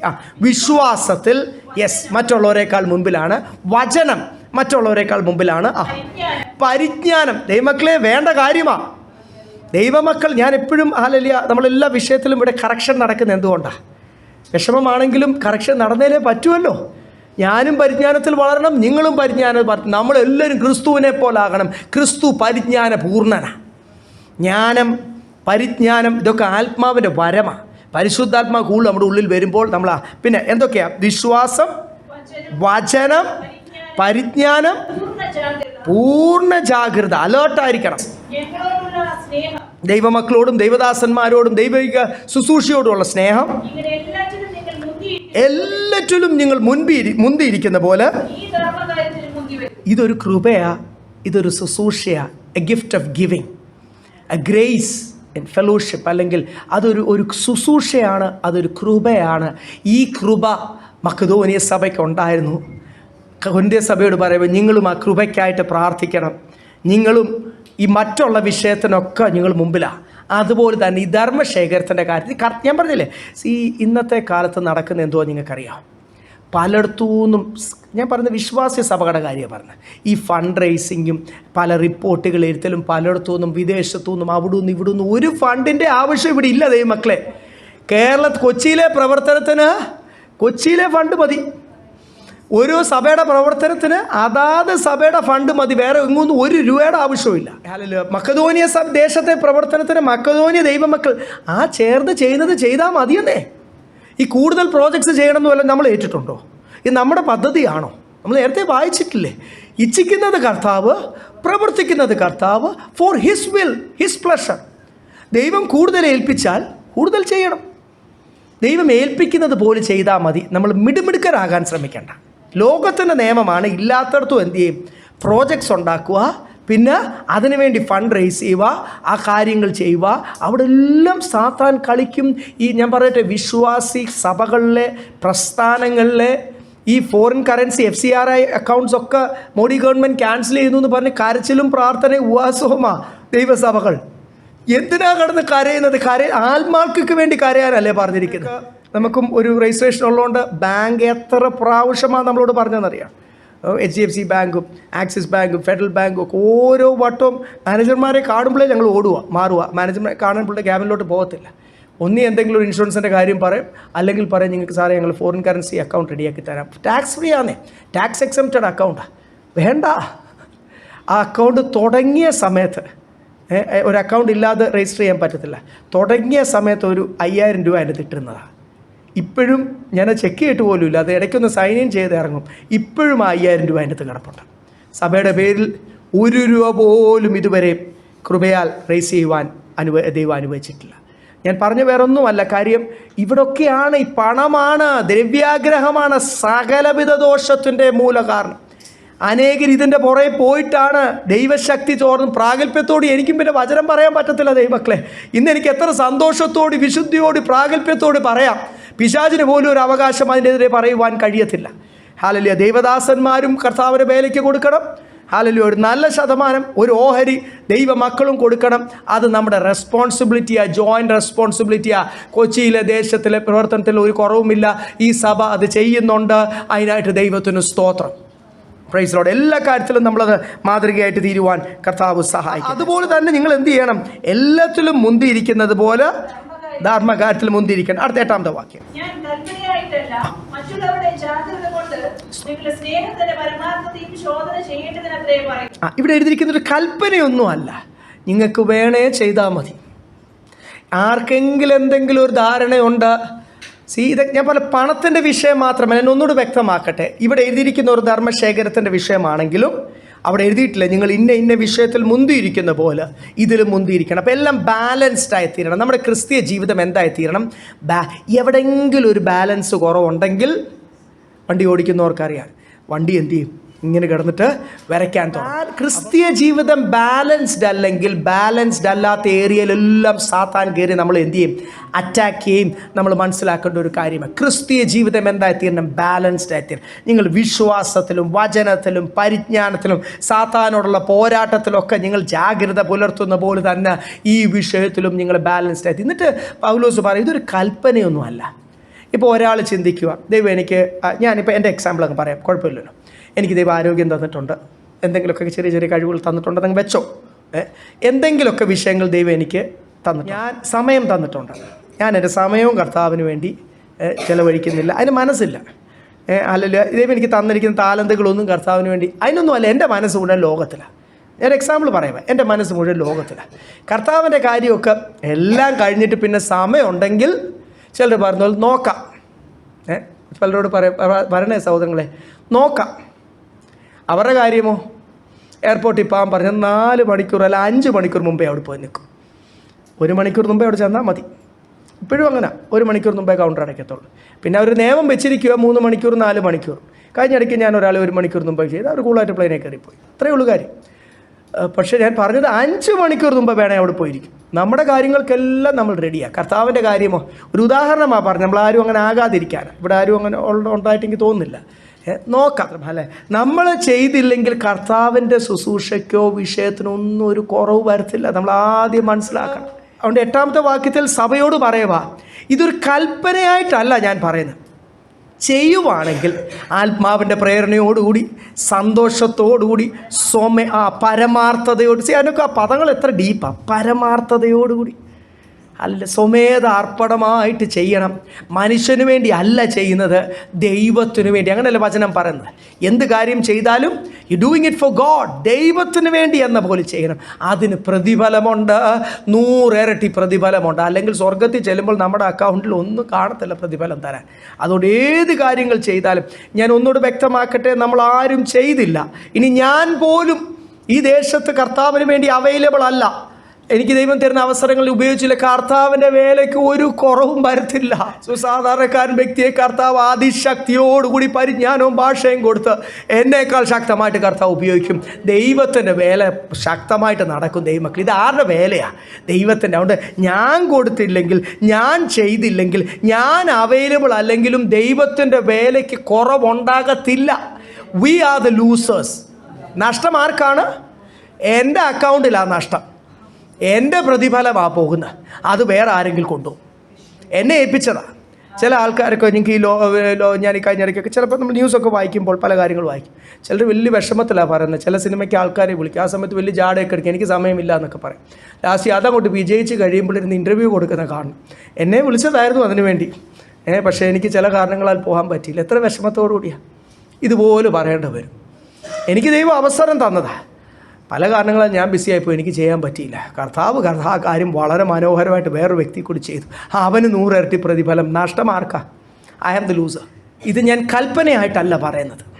മറ്റുള്ളവരുടെ ജാഗ്രത, പരമാർത്ഥത, ദൈവസ്നേഹത്തിലാണ് ഈ ശുശ്രൂഷ ചെയ്യേണ്ടത്. 9ാമത്തെ വാക്യം കൂടി വായി. നമ്മുടെ കർത്താവായ യേശുക്രിസ്തു സമ്പന്നനായിരുന്നിട്ടും അവന്റെ ദാരിദ്ര്യത്താൽ നിങ്ങൾ സമ്പന്നരാകേണ്ടതിന് നിങ്ങൾ നിമിത്തം ദരിദ്രനായി തീർന്ന കൃപ നിങ്ങൾ അറിയുന്നു. ഇതിൻ്റെ അർത്ഥം നിങ്ങൾക്ക് മനസ്സിലായോ? ഇതെത്ര പേരാണെന്നറിയോ തെറ്റിച്ച്, എത്ര പാസ്റ്റർമാർ തെറ്റിച്ച് പഠിപ്പിക്കുന്നത്? നമ്മൾ ഈ ലോകത്തിലങ്ങ് സമ്പന്നരാക്കുവാൻ കർത്താവ് ദരിദ്രനായി തീർന്നത്. അതാണോ ഈ വാക്യത്തിൻ്റെ അർത്ഥം? അതാണോ ഈ വാക്യത്തിൻ്റെ അർത്ഥം? നമ്മളെ അംബാനിയാക്കാനാണോ? അല്ലെ നമ്മളെ വേറെ വല്ലോ ഇവിടുത്തെ മൾട്ടി മില്യണർ ആക്കുവാനാണോ ദൈവം ദരിദ്രനായി തീർന്നത്? അതിനാണോ കർത്താവ് വില കൊടുത്തത്? എന്ത് സമ്പന്നതയാണ്! നമ്മളിതിൻ്റെ തൊട്ട് മുമ്പ് അധ്യായങ്ങളിൽ നമ്മൾ വായിച്ചല്ലേ ഉള്ളൂ. പൗലോസ് അപ്പോസ്തലൻ പറയുന്നു, ദരിദ്രനാണെങ്കിലും അനേകരെ ക്രിസ്തുവിൽ സമ്പന്നരാക്കി തീർക്കുവാൻ ദൈവം എന്നെ ഉപയോഗിക്കുന്നു. അപ്പം ലോകത്തിൻ്റെ കാര്യങ്ങളല്ല സമ്പന്നതയല്ല, അനേകരെ ക്രിസ്തുവിൽ സമ്പന്നരായി തീരുവാൻ, അനേകരെ ആത്മാവിലും വചനത്തിലും പണിതെടുക്കുവാൻ. ഇവിടെ എഴുതിയിരിക്കുന്ന കർത്താവ് നമ്മളെ സ്വർഗീയ സമ്പന്നരാക്കി തീർക്കുവാൻ, സ്വർഗീയ നിറവിനാൽ, സ്വർഗീയ അനുഗ്രഹങ്ങളാൽ. അതൊക്കെ നിലനിൽക്കുന്നതാണ് ദൈവമക്കളെ. സ്വർഗീയ അനുഗ്രഹം സന്തോഷം കാശ് കൊടുത്ത് വാങ്ങിക്കാൻ പറ്റുമോ? സമാധാനം കാശ് കൊടുത്ത് വാങ്ങിക്കാൻ പറ്റുമോ? ഒരു ശീമോൻ പരിശുദ്ധാത്മാവിൻ്റെ നിറവ് കാശ് കൊടുത്ത് വാങ്ങിക്കാൻ ശ്രമിച്ചു. ബൈബിളിൻ്റെ അകത്തുണ്ടല്ലോ. നിങ്ങൾ ആ ശീമോനെ കണ്ടില്ലേ? താൻ എന്ത് ചെയ്തു? ഇച്ചിരി കാശൊക്കെ ഉണ്ട്. പാസ്റ്ററിനോട് പത്ത് വന്ന് പറഞ്ഞു, പാസ്റ്ററെ ഇച്ചിരി കാശ് തരാം, എനിക്കൂടെ അഭിഷേകം. ആ വിളച്ചിൽ കണ്ടിട്ട് എന്ത് പറഞ്ഞു? ആ ക്രിക്കറ്റ് ഹാർട്ട്. ആ പുള്ളി വിചാരിച്ചു ഒരു 5 ലക്ഷം കൊടുത്തിതെങ്കിൽ വാങ്ങിച്ചു കഴിഞ്ഞാൽ എനിക്ക് ഓരോരുത്തർക്ക് കൊടുത്തിട്ട് ഒരു 50,000 രൂപ വെച്ച് വാങ്ങിക്കാൻ 100 പേർക്ക് കൊടുത്തു കഴിഞ്ഞാൽ 50 ലക്ഷം കിട്ടിയില്ലേ? ഒറ്റ അടിക്ക് 100 ഇരട്ടിയായില്ലേ? കണക്ക് പോകുന്ന പോക്കെ. അങ്ങനെ കണക്കനായ ശീമോൻ ബിസിനസ് മെൻറ്റാലിറ്റി, എല്ലാം ചിലർക്ക് ബിസിനസ്സാണ്, ബിസിനസ് മെൻറ്റാലിറ്റി കൂടെ കാണുന്നത്. ആ കണക്കനായ ശീമോൻ വിചാരിച്ചു ഒറ്റ ആ വിളച്ചിൽ വിവേചിച്ചിട്ട് അപ്പോസ്തലൻ ഒരു കോംപ്രമൈസും കൂടാതെ ഒറ്റ കാര്യം പറഞ്ഞു, ശീമോനെ നിൻ്റെ പണം നിന്നോടുകൂടി എന്ത് ചെയ്യും? നശിച്ചു പോകും. തിരുവചനത്തിലെ വാക്യമാണ്. അപ്പോഴാണ് സുബോധം വന്നത്. ദൈവദാസൻ പറഞ്ഞ് അതുപോലെ സംഭവിക്കുകയും ചെയ്യും, ദൈവം അല്ലെങ്കിലും അതുപോലെ ചെയ്യുകയും ചെയ്യും. എൻ്റെ വിളച്ചിലാണല്ലോ കാരണം. താൻ ക്ഷമ ചോദിച്ച് പ്രാർത്ഥിച്ച് ദൈവസന്നിധിയിൽ നിരപ്പ് പ്രാപിച്ച് പിന്നെ പൗലോസ് തനിക്ക് വേണ്ടി പ്രാർത്ഥിച്ചു, നമുക്കറിയാം. അപ്പം ശീമോനെ പോലാകുവാനല്ല ഇവിടെ എഴുതിയിരിക്കുന്നത്, എന്നെ കർത്താവ് സമ്പന്നനാക്കി തീർക്കുവാൻ. താൻ സമ്പന്നനായിരുന്നിട്ടും ദരിദ്രനായി തീർന്നു. നമ്മൾ ശരിക്കും കർത്താവിൻ്റെ ജീവിതം നോക്കിക്കഴിഞ്ഞാൽ കർത്താവ് സ്വർഗത്തിലെ സമ്പത്ത് മുഴുവനും പേടിഞ്ഞ് ഒരു സാധാരണക്കാരനായിട്ടല്ലേ എന്നെ ക്രിസ്തുവിൽ സമ്പന്നനാക്കി തീർക്കുവാൻ. താൻ ബൈബിൾ പറയുന്നത് he is A God of all Nations. സങ്കീർത്തനത്തിൽ എഴുതിയേക്കുന്ന അവൻ സകല ഭാഷക്കാരുടെയും സകല ലോകത്തിൻ്റെയും ദൈവമാണ്, രാജാവാണ്. He's A God of all Nations എന്നാണ് ബൈബിളിനകത്ത് എഴുതിയേക്കുന്നത്. അവൻ സർവ്വലോകത്തിൻ്റെയും രക്ഷിതാവും ദൈവവുമായിട്ടിരിക്കെ ഒരു സാധാരണ കുടുംബത്തിൽ ജനിച്ചത്. പുൽത്തൊട്ടിയിലൊന്നും അല്ല ദൈവമക്കളെ, റോട്ടിലാണ് പ്രസവിച്ചത്.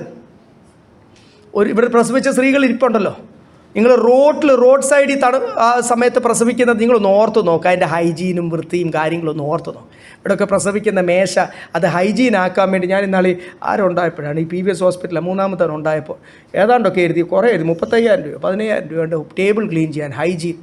ഞാൻ അക്കൗണ്ട് സെക്ഷനിൽ ചെന്ന് ഇതെന്തോ ഇത് എല്ലാം സ്റ്റെറിലൈസ് ചെയ്ത് ഞങ്ങൾ ടേബിൾ ക്ലീൻ ചെയ്ത് അതിന് മാറ്റ് വെച്ച് അതിനാണ് 15,000 രൂപ അതിന് മാത്രം. വേറെ ബാക്കിയുള്ള 35,000 രൂപ. അപ്പം ഇങ്ങനെയൊക്കെ ഞാൻ ബില്ലുകൾ ഓരോന്ന് ഡീറ്റെയിൽ ആയിട്ട് കണ്ടപ്പോൾ ഇങ്ങനെയൊക്കെ ഇന്ന് ലോകത്തിൽ പ്രസവിക്കുന്നത്. കർത്താവ് പ്രസവിച്ചതോ സമ്പന്നനായിരുന്നിട്ട് താൻ രാജാവ് തൻ്റെ സിംഹാസനത്തെപ്പറ്റി പറയുന്നില്ലേ, അതിൻ്റെ മഹത്വം. എത്ര പേരാ കർത്താവിൻ്റെ മുമ്പിൽ മുഖം മറച്ചുകൊണ്ട് കാല് മറച്ചുകൊണ്ട്, കർത്താവിൻ്റെ മുഖം കൊണ്ട് പോലും കാണാൻ പാടില്ല, കാണാൻ പറ്റത്തില്ല, അത്രയ്ക്ക് തേജസമ്പൂർണനും ഭയങ്കരനുമാണ് കർത്താവ്. യോഹന്നാൻ അപ്പോസ്തലൻ സ്വർഗത്തിൽ ചെന്നിട്ട് കണ്ടിട്ട് യേശു തേജസ്കരിക്കപ്പെട്ടവനാ, തേജസ്സിൽ വസിക്കുന്ന യേശുവിനെ കഴിയും. ഈ ലോകത്തിൽ കണ്ട യേശു ഒന്നും അല്ലല്ലോ, അത് ദൈവമാണല്ലോ.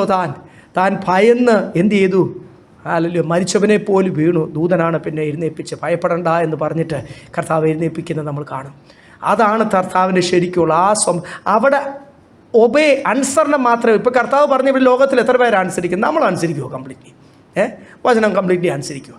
അവിടെ അനുസരണം മാത്രമേ ഉള്ളൂ. കർത്താവ് ഒരു കാര്യം പറഞ്ഞു കഴിഞ്ഞാൽ ലക്ഷക്കണക്കിന് സ്വർഗീയ സൈന്യമാണ് റെഡിയായിട്ട് നിൽക്കുന്നത്. പ്രധാന ദൂതൻ മിഖായേൽ, ഗബ്രിയേൽ, എന്നെ അയക്കുക കർത്താവേ. ഗബ്രിയേൽ റെഡിയാ മെസ്സേജിന്, മിഖായേൽ റെഡിയാ. ഏത് പാർശ്യ ശക്തിയാൽ അതിനെ തലവെട്ടി ഞാൻ കൊണ്ടുവരും, അല്ലെങ്കിൽ ആ ദൂതുകളൊക്കെ എത്തിക്കേണ്ട സ്ഥലത്ത് ഞാൻ എത്തിക്കും. യുദ്ധത്തിന് റെഡിയാ. ദൈവം പറഞ്ഞാൽ പ്രവൃത്തിക്ക് റെഡിയാ. സ്തോത്രം. ഹല്ലേലൂയ. ഒരു ദൂതൻ മതി എത്ര പേരെ കൊല്ലാൻ എന്നൊക്കെ വെളിപ്പാട് പുസ്തകത്തിൽ നമ്മൾ കാണുന്നു. അവരെല്ലാം പൈശാചിക ശക്തികളെ വെട്ടി നശിപ്പിക്കുവാനും ദൈവത്തിൻ്റെ പ്രവൃത്തിക്ക് വേണ്ടി വഴി ഒരുക്കുവാനും ദൂത സൈന്യം റെഡിയാ. അപ്പോൾ ഇത്രയും സർവ അധികാരി, സർവവ്യാപി, ആദിയിൽ തന്നെ അവസാനം അറിയുന്ന സർവശക്തൻ തന്നെ ഒരു വാക്ക് കൽപ്പിച്ചാൽ അത് അതുപോലെ സംഭവിക്കും. എൻ്റെ കർത്താവ് പിശാചിനോട് നിർത്തടാ അവിടെ നിന്ന് പറഞ്ഞു കഴിഞ്ഞാൽ പിശാച് അവിടെ നിർത്തും പണി. യോബിൻ്റെ ജീവിതത്തിൽ എന്തുവാ പറഞ്ഞത്?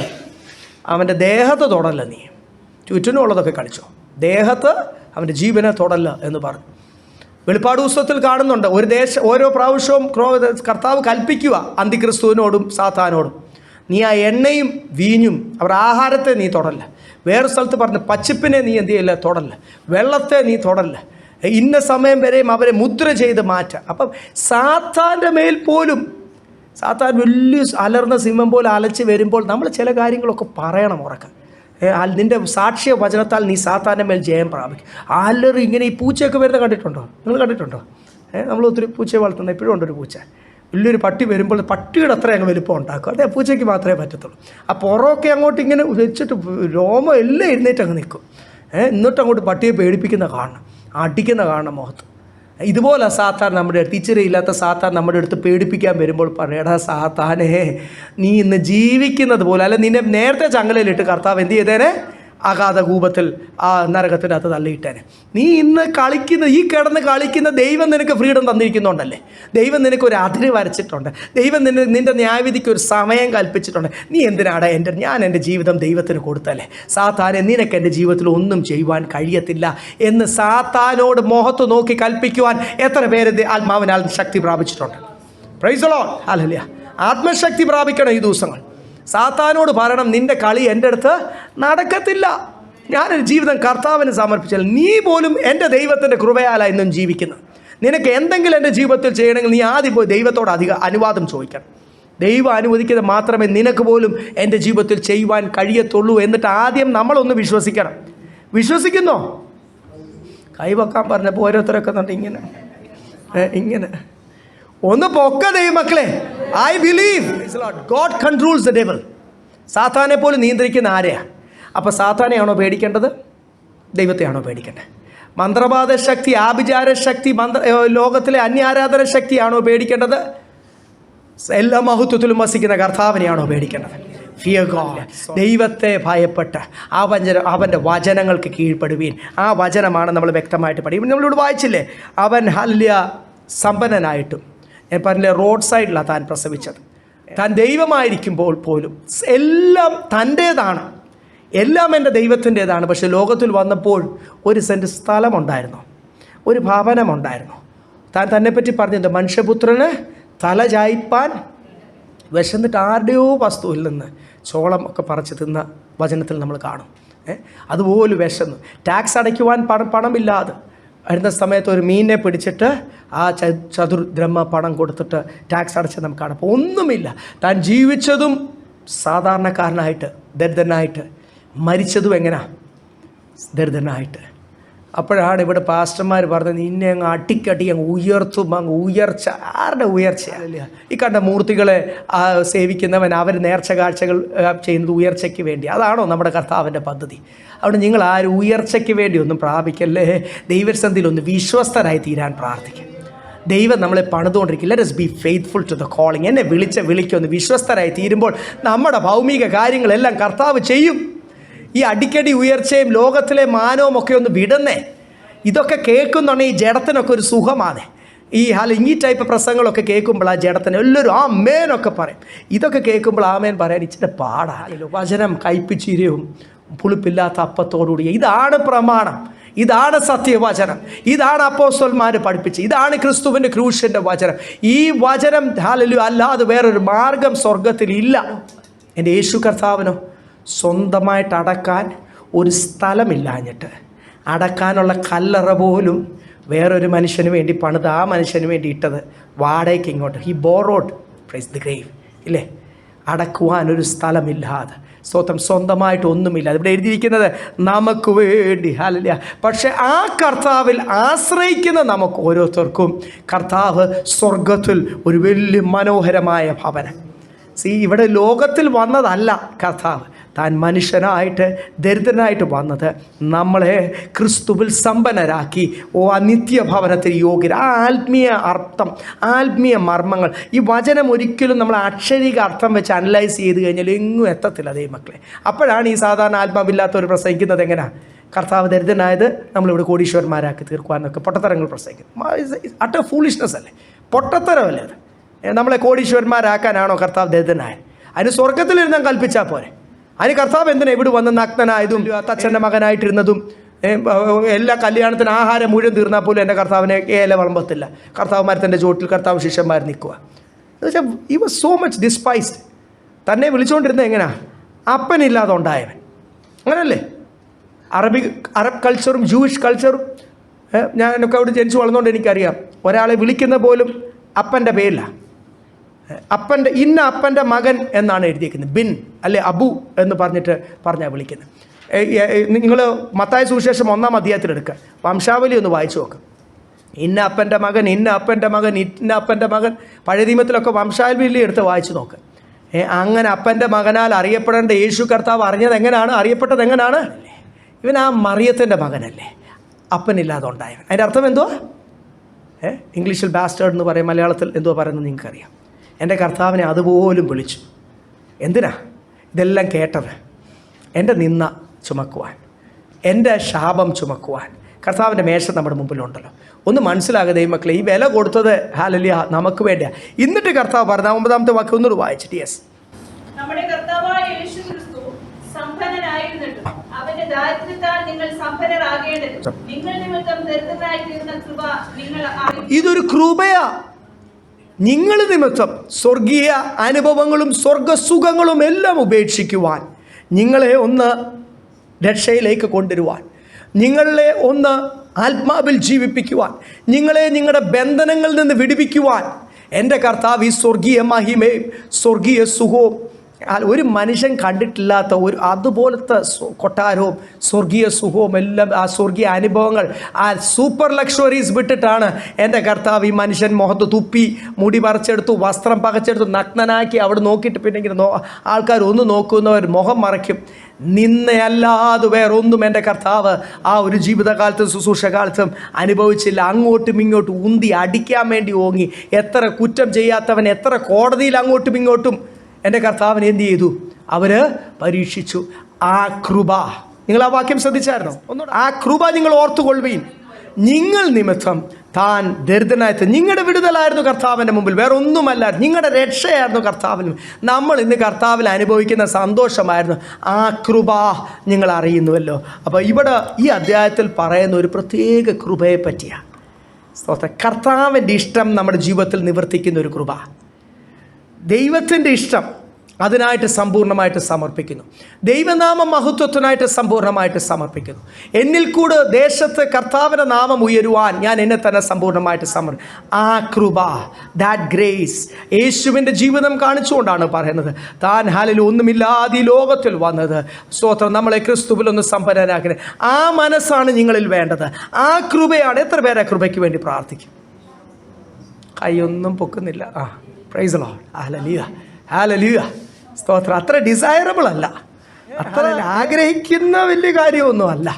എങ്കിലും പാസ്റ്റർ പറഞ്ഞല്ലോ എല്ലാവരും നോക്കുന്നു, അതുകൊണ്ട് ഞാനും പൊക്കി. അങ്ങനെയാണോ? ഹൃദയത്തിൽ നിന്നായിരിക്കട്ടെ.